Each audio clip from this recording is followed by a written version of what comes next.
मुलायम सिंह जैसा मित्र या सहयोगी, मदद करने वाला उनके पूरे लाइफ में कोई दूसरा नेता नहीं मिला। हालांकि उन्होंने बहुत लोग मदद की। आज हम बात करेंगे एक ऐसे ही ग्रुप की जो बहुत ही ताकतवर ग्रुप था, जो कि पूरे इंडिया में अपनी एक साख, अपनी एक पैठ रखता था। सहारा इंडिया ग्रुप की। सहारा इंडिया इसलिए आया इस समय फिर चर्चा में है क्योंकि लखनऊ में जो इस साम्राज्य का गढ़ कहा जाता था, लखनऊ का सहारा शहर, वहां चर्चा शुरू हो गई है कि वहां पर विधानसभा बनने जा रही है। सहारा का एक समय आया और सहारा ने धीरे से एक शुरुआत की। 3-4 लोगों के साथ एक शुरुआत हुई थी 1978 में। उसके बाद ये ग्रुप कैसे इतना शक्तिशाली बना, कैसे देश भर के नेता इनके साथ शामिल हुए, इनके साथ जुड़े, कैसे देश भर के खिलाड़ी इनके छोटे से छोटे कार्यक्रमों में आते थे और कैसे इसका पतन हुआ, इन सब तमाम बातों पे हम आज चर्चा करेंगे। हमारे सारे बहुत ही सीनियर जर्नलिस्ट हैं। सहारा का जो एक समय था जब पेपर उसकी तूती बोलती थी, उस वक्त वो सहारा के यूनिट हेड भी रहे हैं और सहारा के जो चेयरमैन थे सुब्रत राय जी, उनके बहुत करीबी लोगों में भी उनकी गिनती होती है राजेंद्र द्विवेदी जी से। सर आपका बहुत बहुत नमस्कार। नमस्कार सर। किसी चीज़ की शुरुआत से अगर शुरू किया जाए तो ज़्यादा बेहतर रहता है और कुछ लाइंस में आपसे जानना चाहेंगे कि 1978 में एक ग्रुप की शुरुआत होती है 4 लोगों के साथ, और कैसे वो इतना शक्तिशाली बनता है। देखिए, ग्रुप को हम 3 पार्ट में उसका कह सकते हैं। 1978 1 फरवरी 1978 से शुरुआत हुई और 1996 तक वो धीरे धीरे ग्रो करता रहा। 96 से लेके और 2012 तक उसका पीक आवर्स था, जिस समय उसकी पूरी देश में क्या पूरी दुनिया में सहारा जिधर देखो उधर सहारा, चाहे खेल का हो, चाहे फिल्म का हो, चाहे पॉलिटिकल किसी इवेंट्स का हो, सहारा ग्रुप अपना था। लेकिन 12 के बाद स्थितियां बदली और अब 26 आ गया, 14 साल हो गए। इन 14 सालों में पराभव का उसका दौर चल रहा है। लेकिन एक चीज मैं आज भी कह सकता हूं कि जितनी प्रॉपर्टी सहारा के पास थी और आज है, वो प्रॉपर्टी को अगर निश्चित रूप से एक आयोग बनाकर या टीम बनाकर कोई भी उच्चतम न्यायालय के निर्देश के आधार पर सर्किल रेट या मार्केट रेट पर बेच दिया, तो जितने जमा करता है और जितने भी सहारा में मतलब एम्प्लॉय थे जिनका पैसा बका, एक एक पैसा दिया जा सकता है आज की तारीख में। और मैं कह सकता हूं अडानी से कहीं बड़ा ग्रुप था कि अडानी का जो सिस्टम है आज की तारीख में, हम कह सकते हैं अडानी का पूरा सिस्टम गवर्नमेंट के सेक्टर बना दी। गवर्नमेंट की प्रॉपर्टी, चाहे एयरपोर्ट हो, चाहे जो है आपका रियल एस्टेट हो, चाहे आपका कोल से हो, चाहे जिससे जो भी जितने भी प्रोजेक्ट हैं इनका, चाहे वो सब सरकार के जो विभाग थे उसके पर अडानी का ग्रुप बड़ा है। लेकिन रियल एस्टेट में एक साथ में 265 मतलब जो है कहिए कस्बों में या स्थानों पर सहारा ग्रुप ने हाउसिंग का प्रोजेक्ट लॉन्च किया था। इसके बाद आपका सहारा क्यों था, सहारा क्यों एक ऐसा प्रोडक्ट था जिसके एक छोटे से प्रोडक्ट को लेकर के रामदेव उस आइडिया पर चले, और रामदेव का पतंजलि देखिए कितना बड़ा ग्रुप था। तो कोई ऐसा क्षेत्र नहीं था मीडिया का। मीडिया में सहारा ने अपनी एक पहचान बनाई। सहारा मीडिया आने के पहले बहुत खराब स्थिति थी, मीडिया को पैसा नहीं मिलता था और जो उनके ऑफिसर्स थे बड़ी बुरी हालत में होते थे। लेकिन सहारा मीडिया एक कारपोरेट के रूप में जब आया, उसने अच्छे मतलब एम्प्लॉय रखे, अच्छा पैसा दिया और कारपोरेट की तरफ जब ऑफिस बना तो उसको देखते देखते देश के और मीडिया ग्रुप उसके अनुकरण किए। और ये भी मानिए जितने बड़े चेहरे आपको दिखाई पड़ रहे हैं सहारा मतलब मीडिया के, लगभग अधिकांश चेहरे सहारा में आ चुके हैं किन्हीं किन्हीं पदों पर। और जहाँ तक पॉलिटिकल रिश्तों की बात है, मैं ये कह सकता हूँ कि 2004 में शादी हुई थी सुब्रत राय सहारा के बच्चों की, तो केवल 2 ऐसी शख्सियत थी। एक थी सोनिया गांधी, राहुल गांधी, दूसरी मायावती, जो उस शादी में शिरकत नहीं किया था। बाकी राष्ट्रपति थे, उप प्रधानमंत्री थे, प्रधानमंत्री अटल बिहारी वाजपेयी, उप प्रधानमंत्री लालकृष्ण आडवाणी और सारे लोगों ने, देश के चीफ मिनिस्टर जितने थे वो सब आए थे, और केंद्रीय कैबिनेट मंत्री सारे, कोई ऐसा था नहीं। खिलाड़ियों की तो कोई तुलना नहीं की, कोई खिलाड़ी या फिल्म जगत के सारे लोग आए थे। वो एक ऐतिहासिक था और भूतो न भविष्य ऐसा कोई शादी न कभी होगी न हो सकती, कि इसमें सारे मीडिया के सारे लोग थे। तो हम ये कह सकते हैं कि 1978 से लेकर 96 तक सहारा का ग्रोइंग था, धीरे धीरे ग्रो किया। 96 से 2012 तक उस तूफान की तरह सहारा ग्रुप चारों तरफ बढ़ रहा था, जिधर देखो उधर सहारा, खेल में सहारा, मीडिया में सहारा, आपका जो है रियल एस्टेट में सहारा, सहारा क्यूब में सहारा, जहां देखिए सहारा ही सहारा था। लेकिन ऐसी एक परिस्थितियां आई 2012 में, मतलब जो कांग्रेस से और सहारा ग्रुप से विवाद शुरू हुआ, उसके बाद सेबी का एंट्री हुआ, फिर सुप्रीम कोर्ट का एंट्री हुआ, और धीरे धीरे धीरे धीरे सुब्रत राय सहारा को जब जेल जाना पड़ा, जेल के बाद हालांकि 2.5 साल जेल रहने के बाद वापस आ गए, लेकिन जो उनकी क्रेडिबिलिटी, जो उनको साख थी, वो धीरे धीरे खत्म हो गई। सर यहीं पे आपसे सवाल लेंगे। कहते हैं कि जब लखनऊ में एंट्री हुई इनकी सहारा श्री की, उसके बाद यहाँ पे शुरू में जितेंद्र प्रसाद, पुत्तू अवस्थी जैसे लोग जुड़े, बाद में फिर अमर सिंह साहब और मुलायम सिंह जुड़े, उसके बाद धीरे धीरे देश भर में फैले। क्या इन लोगों का साथ छूटना या इन लोगों से कोई दरार जो आपस में पड़ी उसकी वजह रही सहारा का कांग्रेस से झगड़ा? नहीं, ऐसा है, सहारा का कोई आज तक भी सहारा के खिलाफ कोई भी पॉलिटिशियन बोलने के लिए नहीं तैयार है। छोटे मोटे विधायक या सांसद इंडिविजुअल बोलते हैं, लेकिन कोई बड़ा नेता किसी भी पार्टी का, आपका बीजेपी लो, कांग्रेस का ले लो, कोई भी नेता, इवन कि राहुल गांधी से लेके सोनिया गांधी से लेके कोई भी ऐसा नेता सहारा ग्रुप के खिलाफ बोलने के लिए आज भी तैयार नहीं, इस बुरी स्थिति में भी तैयार नहीं है, क्योंकि सभी लोग किसी न किसी तरीके से कैश या काइंड्स में ओबलाइज थे। जहां तक गांधी परिवार की बात है, उनके आज वर्तमान में सांसद हैं एमआईटी के के एल शर्मा तमाम जो है ऑब्लिगेशन जो है सहारा के लेते थे, अस्पताल में रहा हो या मीडिया से संबंध में रहा हो, वो तो मैं कह सकता हूं कि कोई उनसे सहारा ग्रुप से कोई नाराज नहीं है। यही कारण है कि 10 करोड़ जो जमा करता है वो अपने पैसे के लिए दर दर भटक रहे हैं।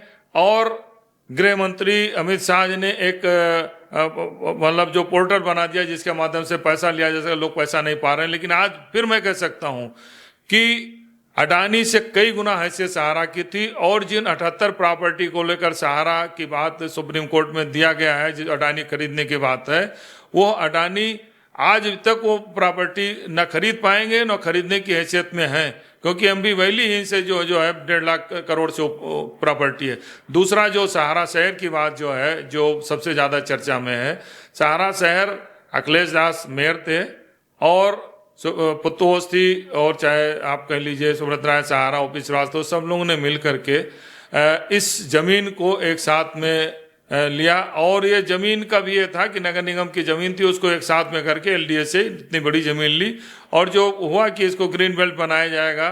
और तो उसके बाद की जो धीरे धीरे विवाद शुरू हुआ कि वे ग्रीन बेल्ट यहाँ रहेगा या हाउसिंग रहेगा, उस सबको, चूंकि ताकत इतनी अधिक थी सहारा ग्रुप की कि किसी भी कोई भी अधिकारी, कोई भी जो पॉलिटिशियन उसमें ज्यादा हस्तक्षेप करने की हैसियत में नहीं। एक समय आया था जब कल्याण सिंह ने इसको जरूर निरस्त किया था, सहारा शहर की जो है लीज को निरस्त किया था, लेकिन फिर बाद में कोर्ट कचहरी से होते होते ये आज तक बना रहा हो।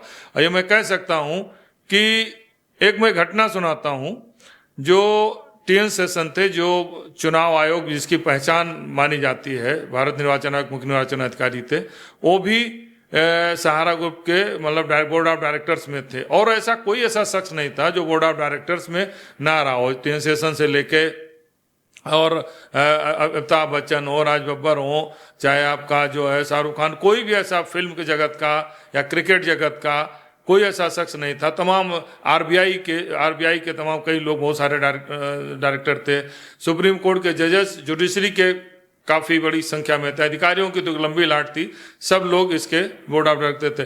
तो टीएन सेशन भी यहाँ सहारा शहर में बोर्ड ऑफ डायरेक्टर्स की मीटिंग थी, आए हुए थे।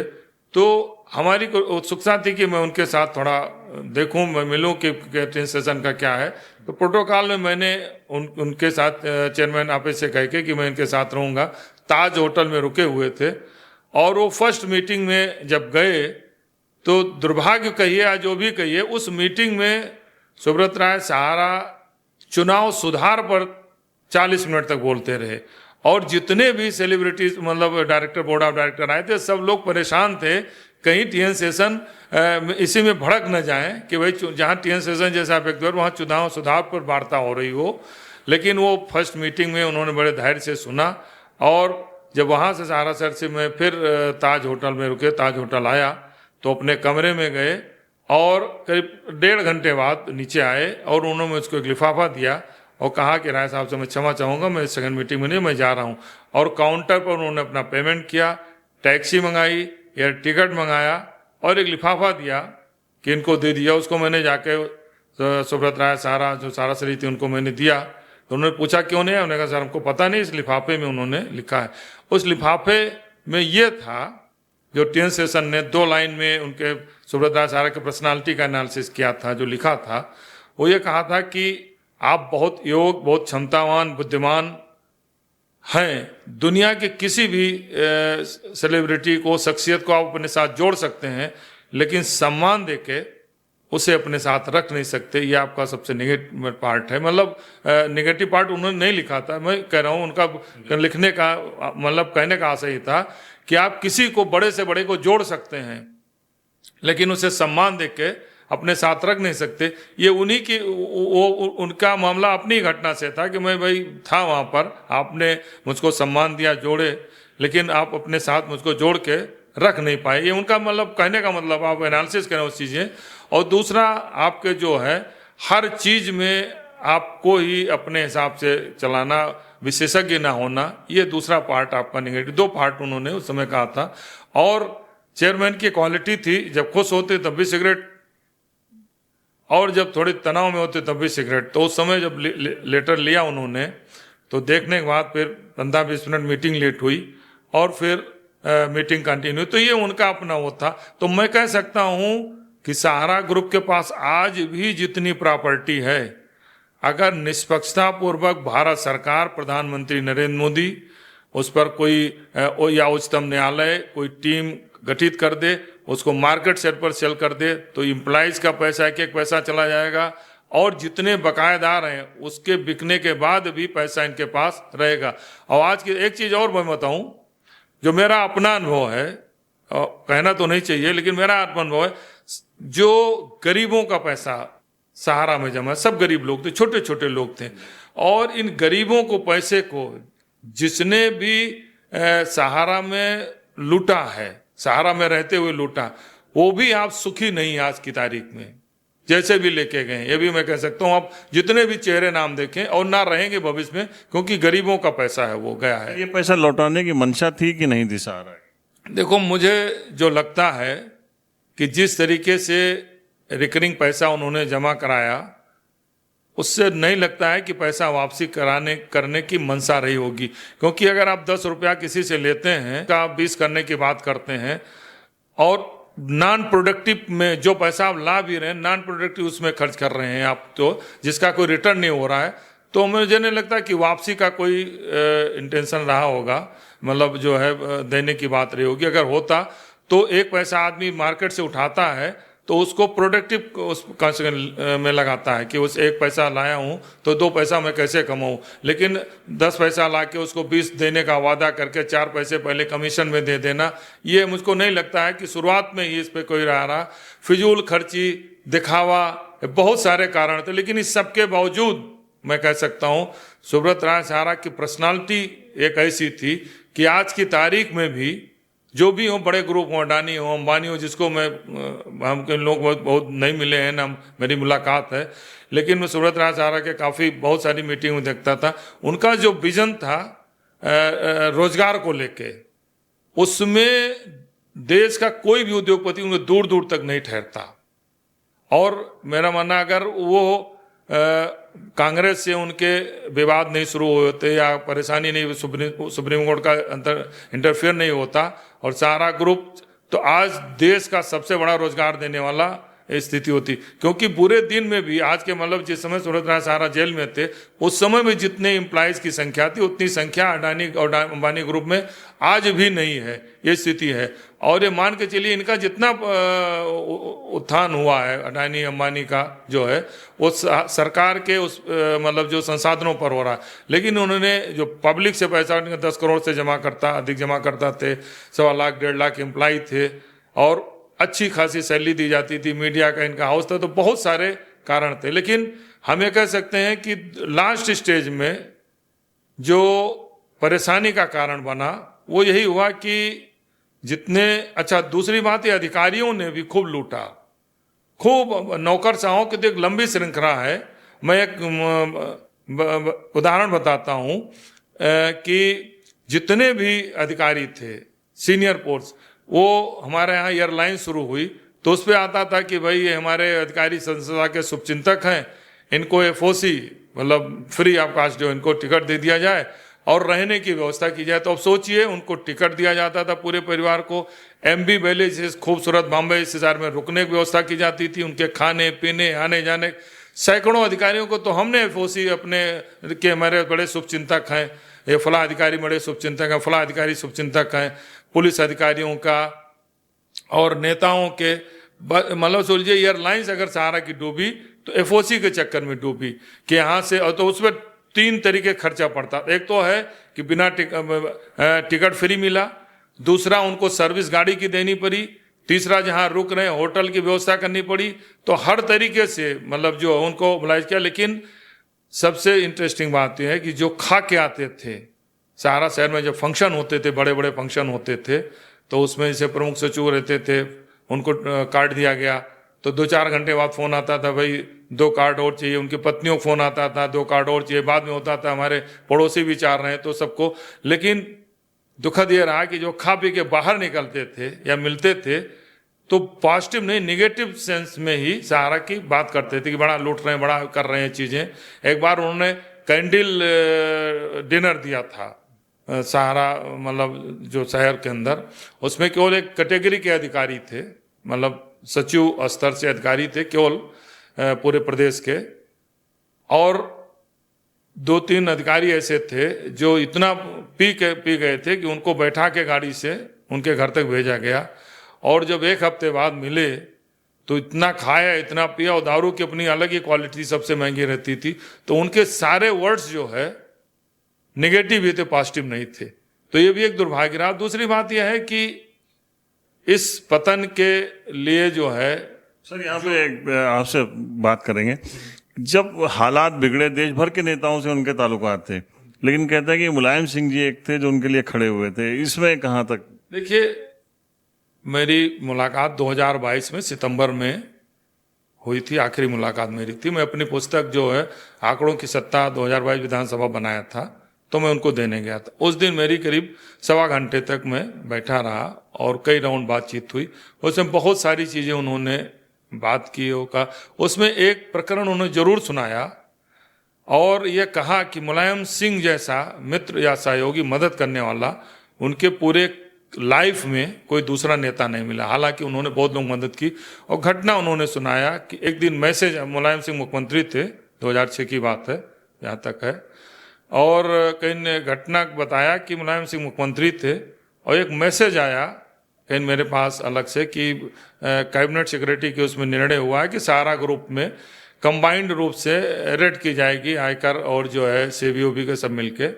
तो कहें रात में मैंने मुलायम सिंह के यहाँ आवास पर मैंने फ़ोन किया कि हम मिलना चाहते हैं। मैं कह रहे थे कि मुझे हुआ कि भाई कैबिनेट सेक्रेटरी निर्णय हुआ, और उस समय सोनिया गांधी और सबकी नाराज़गी, जो नेता मिलते थे और वो कुछ ना कुछ कहानी सुनाते थे, बताते रहते, तो मैं अंदर से परेशान। तो कहीं मैंने फ़ोन मिलाया तो कहीं 20 मिनट बाद दूसरा फ़ोन आया कि क्या बात है। फिर फ़ोन पर आए मुलायम सिंह जी और उन्होंने कहा क्या बात है कि मिलना चाहता हूँ, कहीं ना जाओ। कहीं जब मैं वहाँ पहुँचा तो दरवाजे खुले थे और साधना जी और मुलायम सिंह 2 लोग बैठे थे।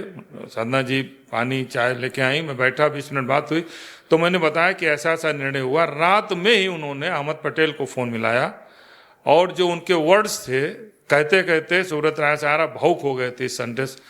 वो मुलायम सिंह ने ये कहा अहमद पटेल से कि मेरे घर में छापा डलवाओगे, मेरे घर में छापा डलवाओगे, मेरे घर में छापा डलवाओगे, मैं सुबह आ रहा हूँ। हमसे बोले आप जाइए, सुबह आइएगा, हम चलते हैं। और कहें सुबह मैं उनके साथ दिल्ली गया और एयरपोर्ट से सीधे अहमद पटेल के घर गया। और अहमद पटेल के यहाँ कहीं उस अफसर को बुलाओ जिसने छापे की बात की है, मेरे घर में छापे की बात। कहीं मेरा सहारा ग्रुप का उन्होंने नाम नहीं, मेरे घर की बात करते। तो अहमद पटेल ने वो संबंधित अधिकारी को बुलाया, भाई क्या मामला है, क्या चीज, क्योंकि उस समय मुलायम सिंह की ताकत इतनी थी कि बिना इनके समर्थन की मनमोहन की सरकार नहीं, इनके बाद भी 36 सांसद थे, चल नहीं सकती थी। तो अधिकारी बुलाया गया। फिर अधिकारी को देखते ही मुलायम सिंह ने बड़े एग्रेसिव उसमें कहा कि मेरे घर में छापा डलवाओगे। तो हंसते हुए कहने कि अधिकारी परेशान हो गया। वो ये सोचा कि भाई मुलायम सिंह के यहाँ, नेताजी के यहाँ छापा करने की बात है। तो अहमद पटेल उस अधिकारी को अलग लेके जाके उसको बताया कि भाई उनके बात नहीं है, सहारा ग्रुप। तो फिर लौट के आया तो उसने अधिकारी ने बताया कि ऐसा है कि ऐसी कोई बात नहीं हुई, कैबिनेट सेक्रेटरी के यहाँ अधिकारियों की, फाइनेंस की और सब ऑफिसर बैठे हो, तो उसमें बात आई थी कि सहारा ग्रुप जो है तमाम रूल रेगुलेशन को फॉलो नहीं कर रहा, उच्चतम न्यायालय के निर्णय हो रहे हैं, सेविक निर्णय हो रहे हैं, तो इस पर देखा जाना चाहिए क्या होना चाहिए। ये हुआ है, कोई ऑफिशियली न कोई टीम बनी है, ना कोई ऐसा निर्देश हुआ है, ना प्रधानमंत्री के यहाँ, ना कैबिनेट सेक्रेटरी के यहाँ से किसी से कोई ऐसा निर्देश नहीं हुआ है। तब उसके बाद फिर भी वो कहते रहे कि मेरे घर में छापा डलवाओगे तो मैं बात करूंगा सोनिया जी से, मैं सरकार करूंगा, मतलब हर तरीके से हो एग्रेसिव होके बात। लास्ट में जब उन्होंने उसको बताया अधिकारी ने कि साहब ऐसी बात नहीं है, उसके बाद अहमद पटेल ने कहा भाई ठीक है, और कहें कि ऐसी बात, और ये कहते कहते बहुत भावुक हो गए थे कि ऐसा मतलब रिश्ते निभाने वाला कोई दूसरा नेता हमारे, मतलब नेताओं की तो बहुत लंबी श्रृंखला है, कोई ऐसा नहीं है जिसने सहारा ग्रुप ने मदद ना की। जितने भी नाम ले सकते हैं आप, जो रीजनल पार्टीज के हैं, नेशनल पार्टीज के हैं, और इवन की सोनिया और मतलब जो गांधी परिवार भी कहीं ना कहीं डायरेक्ट में, सीधे नहीं, लेकिन लोगों के थ्रू उनकी मदद लेता रहा। मीडिया का मदद हो चाहे और तरीके से मदद सबको दिया है। जहाँ तक मायावती को सीधे ना दे करके इनडायरेक्ट में उनकी भी बहुत सारी मदद हुई। तो कोई ऐसा देश का नेता नहीं है, किसी भी रीजनल पार्टी का ले लो, नेशनल पार्टी का लो, इसमें व्यक्तिगत रूप से मैं सबको मैं जानता हूँ जिसने लाभ न लिया हो सहारा से। लेकिन जहाँ तक सहारा की बात है कि लोग मदद करने की पोजीशन इसलिए नहीं रह गई थी कि उच्चतम न्यायालय के निर्देश, उच्चतम न्यायालय के डायरेक्शन में सारी चीजें कार्रवाई हुई और कोई किसी मदद करने की हैसियत में नहीं रहा। सहारा ग्रुप में तो चेयरमैन तो अब है नहीं, सहारा ग्रुप के जो उनके बच्चे सब बाहर हैं, भाई सब बाहर हैं, और कई 100 केस रजिस्टर्ड हो चुके हैं बकाये की, तमाम कोर्ट में मुकदमे चल रहे हैं। हम आपसे सवाल लगातार लेते रहेंगे क्योंकि आपका वजह यह है कि आपसे बात करने की वजह खास ये है कि आप एक बहुत ईमानदार पत्रकार रहे हैं और आप उस वक्त यूनिट हेड रहे हैं जब सारा का जिलजिला होता था। क्या जब कहते हैं कि जो है ऑल इंडिया इसका जो आपका जर्नलिज्म के हेड बनाए गए उपेंद्र राय जी, उनके टाइम में हालात कुछ बिगड़े, लोग कहते हैं कि वो सेबी से झगड़ा हुआ, या उस वक्त की बात है जब जेठमलानी जी ने कई ट्रक जो है वो डॉक्यूमेंट्स भेज दिए सुप्रीम कोर्ट में, उससे सुप्रीम कोर्ट के लोग नाराज हुए, उनको जेल जाना पड़ा। नहीं, मेरा अपना व्यक्तिगत मानना है, इसके लिए कोई व्यक्ति इंडिविजुअल जिम्मेदार नहीं है। आप जैसी स्थितियां, जैसे लोग आप आसपास रखोगे, स्थितियां वही वैसे ही बनेगी। उसके लिए ना उपेंद्र राय जिम्मेदार है, ना जेठमलानी जिम्मेदार है। उसके जिम्मेदार मैं ये कह सकता हूं कि बहुत सम्मानित हैं, बहुत मैं दिल से उनका सम्मान करता हूं। उसके जिम्मेदार अगर उत्थान के इतने हाइट पर ले जाने वाले हैं तो उसके पराभव के भी कारण सुब्रत राय सहारा जी हैं, और ये व्यवस्था है, भ्रष्ट व्यवस्था है। और मैं कह सकता हूँ भ्रष्ट व्यवस्था ही सबसे बड़ी जिम्मेदार है, इंडिविजुअल व्यक्ति कोई जिम्मेदार नहीं हो सकता है, क्योंकि भ्रष्टतम व्यवस्था ने ही यह जनक दिया। मनमोहन सिंह जो बहुत ईमानदार प्रधानमंत्री के रूप में चुने, मैं मानता हूं कि आज की तारीख में जो हालात हैं देश के, जो उदारीकरण का आया, उस समय भी सहारा ने, जब वित्त मंत्री थे मनमोहन सिंह, ये अभियान चलाया था कि भारत गुलामी की ओर 40 एपिसोड चलाया था, वो आज परिलक्षित हो रहा है। और मनमोहन सिंह के ही समय सहारा में जो कोऑपरेटिव सेक्टर में 4 रजिस्ट्रेशन हुए हैं, जिसमें फंड डाइवर्जन हुआ है वो मनमोहन सिंह के ही समय में हुआ है। तो हम ये कह सकते हैं कि मनमोहन सिंह सबसे बड़े जिम्मेदार हैं कि अगर उन्होंने कोऑपरेटिव सेक्टर में चार मतलब जो कंपनियों का रजिस्ट्रेशन नहीं किया होता तो फंड डाइवर्जन नहीं होता, फंड डाइवर्जन नहीं होता तो आप मान के चलिए कि आगे पैसा नहीं जमा होता, और पैसा नहीं जमा होता तो जो जमा करता करोड़ों फंसे वो नहीं होते। तो इसलिए मैं किसी व्यक्ति को या मैं जिम्मेदार नहीं कह सकता हूँ, न कहा जा सकता है, उसके लिए सुब्रत सहारा भी जिम्मेदार, मैं ज़्यादा उनको नहीं कह सकता हूँ। लेकिन भ्रष्टतम व्यवस्था, सिस्टम की भ्रष्ट व्यवस्था जिम्मेदारी से आज की तारीख में उदाहरण अडानी है। अडानी जो चाह रहे हैं वो कर रहे हैं, क्योंकि सारी अंबानी, सारा सिस्टम, सारा पॉलिटिकल सिस्टम, सारी ब्यूरोक्रेसी, और ब्यूरोक्रेसी तो बोनलेस होती है, सारे उनके सामने में नतमस्तक हैं। तो कल की स्थिति अगर अडानी अंबानी फंसते हैं, इनके निगेटिव होता है, तो कोई साथ नहीं तो पराभव का कारण बनेगा। तो ये भ्रष्टतम, आज की तारीख में भ्रष्टतम व्यवस्था जो है, जो कमियां है व्यवस्था में, कमियां, उस व्यवस्था का लाभ उठा के अडानी अंबानी बढ़ रहे हैं। इसी तरीके से भ्रष्ट व्यवस्था का लाभ उठा के सहारा ग्रुप आगे बढ़ा, और उसी भ्रष्ट व्यवस्था ने फिर उसको, जब स्थितियां विपरीत हुई, तो ये कहते हैं रोग और शत्रु दोनों कमजोर होने पर सताते हैं। तो आज उस समय जब इनकी स्थितियां कमजोर पड़ी, सहारा ग्रुप कमजोर पड़ा, ये जेल में गए, तो सारे जितने तमाम छोटी छोटी एजेंसियां थी वो सब, यही सहारा शहर है जहां तूती बोलती थी, उसी सहारा शहर में मतलब सुब्रत राय सहारा की पत्नी को मतलब जो है वो छोड़ के जाना पड़ा, और वो सहारा शहर नगर निगम कमजोर, जो हजारों करोड़ रुपए खर्च करने के पानी त्याग आया हो, उसको 135 करोड़ रुपए के चक्कर में पूरा सहारा शहर जो है नगर निगम एलडीए ने ले लिया। और दूसरा ये है कि जो, और मैं यही कह सकता हूं कुल मिला के कि भ्रष्टतम व्यवस्था से जो उन्होंने फायदा लिया, वही भ्रष्टतम व्यवस्था ही उनके पतन का कारण बनी। आज भी जो भी लोग भ्रष्टतम व्यवस्था का फायदा ले रहे हैं, जो भी ग्रुप हैं, अडानी अंबानी के अलावा जितने और भी ग्रुप हैं, वो भी सब उसी के शिकार बनेंगे आने वाले दिनों जब व्यवस्थाएं चेंज होंगी। तो भ्रष्ट व्यवस्था से उत्थान और भ्रष्ट व्यवस्था से ही पतन होता है। आज की तारीख में आज भी लोग किसी पूछो कि आप, तो लोग उदाहरण देकर मतलब जो है टाटा बिरला हो गए हो, टाटा बिरला मतलब आज भी सिंबॉलिक उदाहरण माने जाते हैं कि आप बड़े बड़े आदमी हैं। आज की तारीख को अडानी अंबानी नहीं कहते, अडानी अंबानी आज भी कहें टाटा बिरला हो गए, तो इट मतलब टाटा बिरला की साख आज भी है। उनका कमजोर स्थिति होना अलग, लेकिन वो सिस्टम से चल रहे हैं। 150 साल की संस्थाएं हैं, उनके कोई पारिवारिक वो विवाद होते हैं, लेकिन सिस्टम चल रहा है। और उद्योगपति का मतलब होता है उद्योग, प्रोडक्शन यूनिट।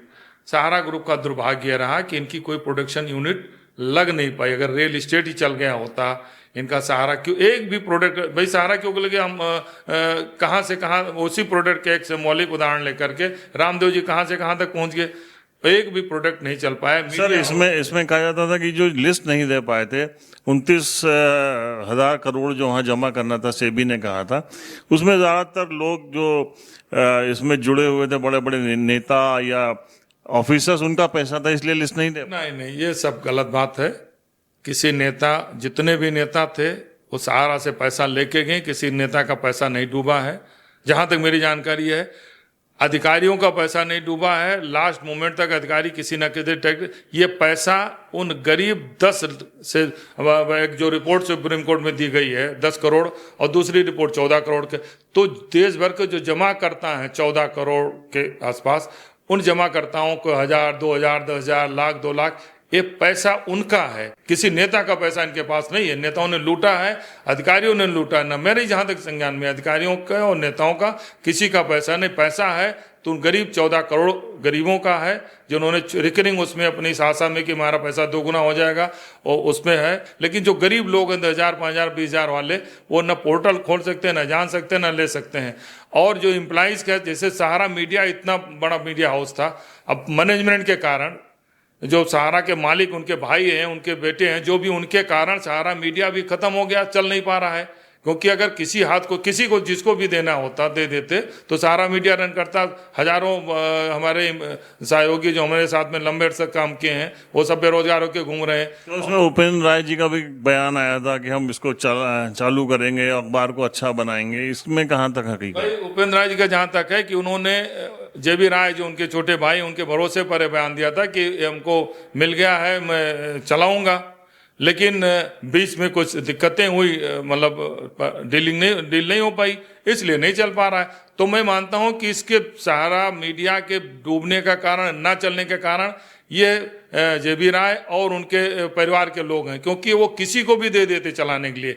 अब जितना ही लेट होता जाएगा उतने इसके संभावनाएं कम होती जाएंगी। अभी भी समय है, सहारा का अभी भी ब्रांड है, और आज की भी तारीख में जितने भी देश के चाहे क्षेत्रीय नेता हों, जो भी मुख्यमंत्री है या केंद्रीय नेता है, सब सहारा ग्रुप से सिंपैथी रखते हैं, मीडिया के एम्प्लॉय से सिंपैथी रखते हैं। आज की भी तारीख में अगर प्रबंधन निर्णय करे कि मीडिया हाउस हमको चलाना है, और किसी सक्षम व्यक्ति जो भी चलाने, उपेंद्र राय हो या कोई भी हो, नहीं हो, थर्ड पर्सन हो, जो भी चला सकता है उसको दे दें, तो सहारा मीडिया एक तरीके फिर हो सकता है उसके एम्प्लॉयज को, हजारों एम्प्लॉयज को रोजगार मिल सकता है। एक सवाल ये आपसे लेंगे कि सुब्रत राय सहाराश्री एक राजा की तरह उन्होंने जीवन अपना बिताया, और अंतिम समय में, उनकी अंतिम यात्रा में उनके बेटे तक नहीं आ पाए।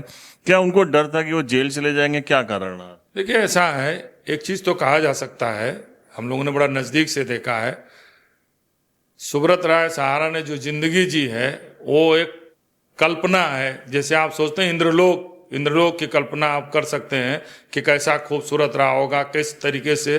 तो निश्चित रूप से सुब्रत राय सहारा ने एक बहुत शाही जिंदगी जी, जो शायद देश का कोई न जी सकता है, न जी पाएगा भविष्य में। और जहाँ तक उनके बीमारी की बात, उनके डेथ की बात है, बच्चे के न आने कारण तमाम कानूनी बाध्यताएं थीं, और कोई भी पिता अपने बच्चों को कानूनी बाध्यताओं में नहीं लाता। वो समझ गए थे, सुब्रत राय सहारा समझ गए थे, जिस ग्रुप को इतने बुद्धिमान, इतने पराक्रमी, इतने रिश्ते रखने वाले नहीं सरवाइव कर सकाए, तो उनके बच्चे या उनके परिवार का सदस्य कोई सरवाइव नहीं कर, इसलिए किसी को भी उन्होंने अपने इसलिए उत्तराधिकारी किसी को नहीं बनाया, क्योंकि लाइबिलिटी अगर उत्तराधिकारी तो लाइबिलिटी उस पर जाती। तो इस तरीके से खुला ओपन मार्केट छोड़ दिए, और इसलिए मैं कह सकता हूं कि जो जिंदगी उन्होंने जी वो भूत न भविष्य कोई न जी सकता है, न भविष्य में जिएगा, जिस ऐशो आराम से रहे। हाँ, अलग बात है कि लास्ट के समय, साल में आखिरी क्षण में उन्होंने परेशानी झेली, बीमारी का कारण जिया, लेकिन बेहद निश्चित रूप में कह सकता हूं एक नेक इंसान थे। और भ्रष्टतम व्यवस्था में गलत लोगों के साथ फंस करके वो एक ग्रोइंग ग्रुप, जो देश में नहीं दुनिया का एक नंबर 1 ग्रुप बन सकता था, अडानी अंबानी तो उसके बहुत पीछे थे, जो लाखों नहीं करोड़ों रोजगार दे सकता था देश में, उस ग्रुप का अंत बहुत दुखद हुआ। तो जो आप कई बार आपने पूरे इंटरव्यू में कहा, जो करोड़ों निवेशक हैं, क्या उनकी उम्मीदें मर चुकी हैं? जो सबसे निचले पावदान पर खड़े, सबसे गरीब लोग हैं, जो पोर्टल पर जाके छोटे छोटे अमाउंट से उनके लिए वो तभी संभव है जब एक जो है विशेषज्ञ, जिन्होंने वित्त विशेषज्ञ, उनका सुझाव था कि प्रधानमंत्री या उच्चतम न्यायालय, क्योंकि उच्चतम न्यायालय की परिधि में सब कुछ घूम रहा है, तो उच्चतम न्यायालय के न्यायाधीश को भी अधिकार है कोई एक पावरफुल एक गठन कर दें, टीम का गठन कर दें, उसकी देख रेख में इसके प्रॉपर्टी सर्च की जाए, एक एक प्रॉपर्टी का ओपन मार्केट में ऑक्शन किया जाए, और उस पैसे को बैंक में डाला जाए, और लीड बैंक में हर जिले में, प्रदेश देश भर के जितने भी जिले हैं जहां भी इनके जमाकर्ताओं की सूची है, उसको एक लीड बैंक चिन्हित किया जाए, और उस लीड बैंक में सारे पैसे जो आए जमा किया जाए, और एक एक व्यक्ति को जो जमा करता है, गरीब हैं, उनको चिन्हित करके उनको सर्टिफाई करें, जिला प्रशासन के माध्यम से उनको सर्टिफाई करें कि वो कह रहा है मेरे पास सर्टिफिकेट। तमाम फर्जी लोग भी आ सकते हैं, तो जो गरीब है जो अपना सर्टिफिकेट लेके आता है, अच्छा बहुत लोगों का सर्टिफिकेट नहीं है, लेकिन कुछ ना कुछ उनके पास जरूर जो भी डॉक्यूमेंट्स होते हैं, उस डॉक्यूमेंट को जिला प्रशासन वेरीफाई करके लीड बैंक के माध्यम से जमाकर्ताओं को मिल सकता है। अगर ऐसी संभावना बन सकती है, प्रधानमंत्री अमित शाह, गृह मंत्री अमित शाह ऐसा कर सकते हैं, या उच्चतम न्यायालय ऐसा कोई निर्णय कर सकता है, तो निश्चित रूप से आशा कभी खत्म नहीं हो सकती। आशाओं पर दुनिया का, हम आशावान अभी भी कि अगर जैसे मीडिया का ग्रुप है, अगर आज की तारीख में जेबी राय या उनके बच्चे अगर ये मीडिया हाउस चलाना चाहते हैं, तो वो उस पर पॉजिटिव रुख अपनाएं, तो मीडिया से जुड़े हुए जितने हमारे हजारों एम्प्लॉय, उनको रोजगार मिल जाए और भविष्य उनका सुरक्षित हो जाएगा। इसी तरीके जमाकर्ताओं के लिए इनका ओपन मार्केट में बेचें, लीड बैंक बनाएं, उसके माध्यम से जिला प्रशासन वेरीफाई करे। जरूर ठीक है 2 साल 3 साल लग सकता है, जहाँ 1 दशक गुजर गए तो 4 साल लग जाए, लेकिन सही लोगों को पैसा मिल सकता है। उम्मीद अभी भी हम उम्मीद रखते हैं, लेकिन उम्मीद तभी संभव है जब उच्चतम न्यायालय या भारत सरकार अपना निर्णय करे कि गरीबों को पैसा हमें दिलाना, तभी ये संभव है। सहारा के उत्थान से पतन तक की जो पूरी कहानी थी, साम्राज्य की पूरी कहानी थी, उस पर हमने तफसील से बात की। राजेंद्र द्विवेदी जी ने हमको बहुत अपना कीमती समय दिया सर, उसके लिए बहुत बहुत